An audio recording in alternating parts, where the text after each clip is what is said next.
NTR career ఇప్పుడు అత్యంత ఆసక్తికరమైన మలుపులో ఉంది. RRR వంటి భారీ విజయం తర్వాత తారక్ నుండి వచ్చిన దేవర బాక్సాఫీస్ వద్ద భారీ వసూళ్లను రాబట్టి పర్ఫెక్ట్ సక్సెస్ ను అందుకుంది.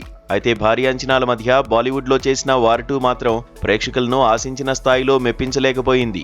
దీంతో ఇప్పుడు నందమూరి అభిమానుల ఆశలన్నీ ప్రశాంత్ నీల్ దర్శకత్వంలో రాబోతున్న డ్రాగన్ సినిమాపైనే ఉన్నాయి. ఈ ప్రాజెక్టు కోసం ఎన్టీఆర్ చేస్తున్న సాహసాలు చూస్తుంటే బాక్సాఫీస్ దగ్గర మళ్లీ సునామీ ఖాయమనిపిస్తోంది.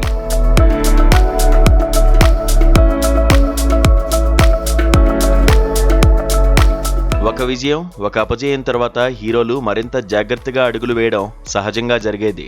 వార్ 2 ఫలితంతో సంబంధం లేకుండా తన తదుపరి చిత్రం డ్రాగన్ కోసం ఎన్టీఆర్ కంప్లీట్ గా మేకోవర్ అయ్యారు. ప్రశాంత్ నీల్ మార్క్ ఎలివేషన్లకు తోడు తారక్ నటన తోడైతే రిజల్ట్ ఎలా ఉంటుందో ప్రత్యేకంగా చెప్పక్కర్లేదు.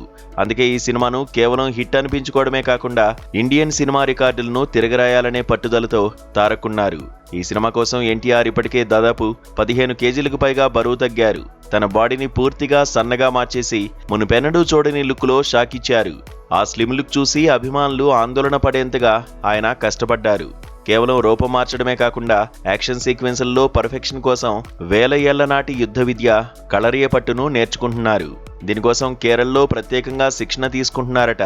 ప్రశాంత్ నీల్ డిజైన్ చేసిన రా అండ్ రెస్టిక్ యాక్షన్ సీన్లలో ఈ యుద్ధ విద్య హైలైట్ గా నిలవనుంది.